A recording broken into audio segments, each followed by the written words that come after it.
देखो भाइयों, कुछ ऐसे क्वेश्चन रहते हैं कि जिनको अगर डिटेल में जाके हम सॉल्व करें तो वो थोड़ा सा टाइम ले लेते हैं, और कुछ क्वेश्चन ऐसे होते हैं कि जिनका लॉजिकल बेस्ड अगर उसका लॉजिक लगा के सॉल्व करें तो बड़ी तेज़ी से हो जाते हैं। अगर मैं इन क्वेश्चंस की बात करूं, जैसे हमारे सामने क्वेश्चन आया है कि 3 sin theta plus 4 cos theta is equal to 5, तो cot theta plus sin theta का मान क्या होगा। ऐसे ही इसी पैटर्न पर हमारे 3 क्वेश्चन और भी सामने आए। तो देखिए, अगर इन क्वेश्चंस को वास्तविक मेथड से करेंगे तो ये हमारा अच्छा खासा समय खराब कर सकते हैं। जबकि मैं आपको बता देना चाहता हूं कि इन क्वेश्चंस को समझने के लिए हमें कोई बहुत ज़्यादा दिमाग लगाने की ज़रूरत नहीं है। एक छोटे से लॉजिक के सारे इन क्वेश्चंस को हम पूरा करेंगे। देखो भाई, अगर हम ट्रिग्नोमेट्री की बात करते हैं तो हमारी स्टार्टिंग सबसे पहले अगर किसी आइडेंटिटी से होती है तो sine square theta plus cos square theta is equal to 1 से होती है। इसका मतलब है कि साइन और कॉस ये दो फंक्शन अगर स्क्वायर में जुड़ते हैं तो 1 बनता है। अच्छा, साइन और कॉस अगर कभी भी जुड़ेंगे तो वो 1 जब भी बनेगा तो आप ये मान के चलिए कि वो ट्रिपलेट का फॉर्म होगा, that will be Pythagoras triplet.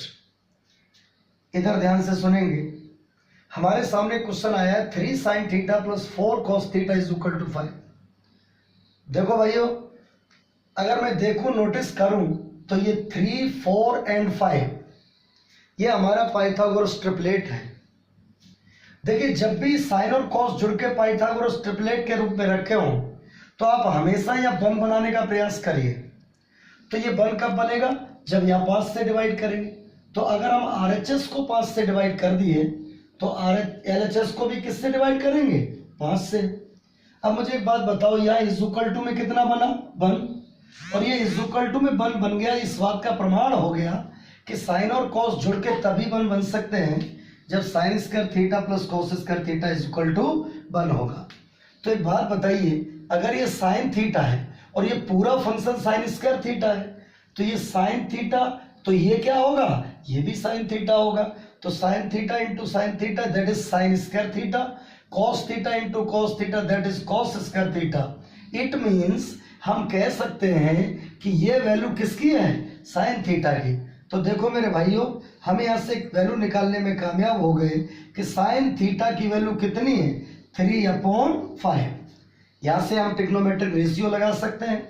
बताइए, साइन थीटा क्या होता है? P/H। तो अगर ये 3 होगा, ये 5 होगा, तो पाइथागोरस थ्योरम इसको कितना बताएगी? 4। अब अगर वो हमसे पूछ रहा है cot theta, it means D/P। तो 4/3 और plus sine theta that is 3/5। LCM इसका 15 हो गया। यहाँ पर अगर हम 5 से तो 20 इधर हो जाएगा, अगर 5 से डिवाइड करेंगे तो इधर 9 हो जाएगा। तो आंसर होगा 29/15। तो कितनी आसानी से इसको हम कर लेंगे। इसका जो हमसे क्वेश्चन पूछा गया है उसका आंसर 29/15 होगा। अब मैं अगले क्वेश्चन पे आ जाऊं, मैं तीसरे क्वेश्चन की बात कर दूं तो 7 cos theta plus 24 sin theta is equal to 25। यहाँ पर हमने किससे डिवाइड किया? 25 से। इधर भी 25 से डिवाइड कर दिया। हमें sec स्क्वायर थीटा पूछ रहा है और हम जानते हैं sec square theta cos square theta का जस्ट उल्टा होता है। तो अगर किसी तरह से हम cos थीटा निकाल लें तो cos थीटा क्या बनेगा यहाँ पर? That is cos theta is equal to 7/25। अगर cos थीटा 7/25 है तो मेरे भाई sec थीटा क्या होगा? 25/7। तो sec थीटा 25/7 हो गया। तो sec थीटा का 25/7 है तो sec स्क्वायर थीटा क्या बनेगा? 625/49। हमने इसका स्क्वायर कर दिया। ऐसे ही अगर हम अगले क्वेश्चन की ओर बढ़ेंगे, जैसे अगले क्वेश्चंस की हम चर्चा करते हैं। जैसे क्वेश्चन हमारे सामने लिखा गया है कि sine theta plus cos theta is equal to √2। एक बात बताइए, यहाँ पर कोफिशिएंट कितना होगा? 1, दैट इज 1 एंड √2।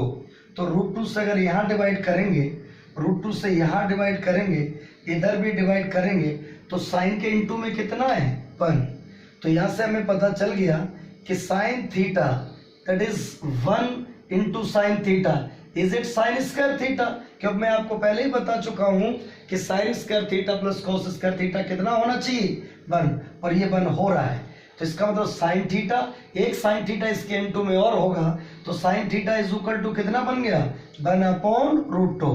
तो चाहे तो इसे हम ट्रिग्नोमेट्रिक रेशियो से कर दें और चाहे इसे हम एंगल से कर दें। अगर हम एंगल से बात करेंगे तो एंगल कितना निकलेगा 45, क्योंकि साइन में 1/√2 45 पर होता है। अब 45 यहाँ पर पुट कर दो, तो cot 45 1, that is 2 into sec 45√2। तो यहां से हमारा आंसर आ गया 1 + 2√2। इस तरह से हम इसको भी पूरा कर पाए हैं। अब एक हमारा लास्ट क्वेश्चन बचता है, देखने में जो थोड़ा सा टफ लग रहा है और ऐसा लग रहा है कि जो काफी मेहनत करवाएगा, एग्जाम में आपके में आ भी चुका है। मुझे लगता है कि सबसे सरल क्वेश्चन तो वही है। जरा ध्यान से देखिए, a² - b² into sine theta plus 2ab cos theta is equal to a² + b²।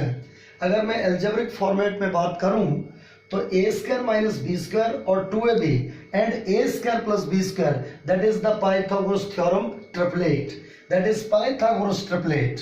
तो इसका मतलब ये है कि यहाँ पर हम 1 बनाने के लिए किससे डिवाइड करेंगे a² + b² से। तो भैया जब RHS में तुम a² + b² से डिवाइड कर रहे हो तो LHS में तो ऑटोमेटिक a² + b² से डिवाइड करना पड़ेगा।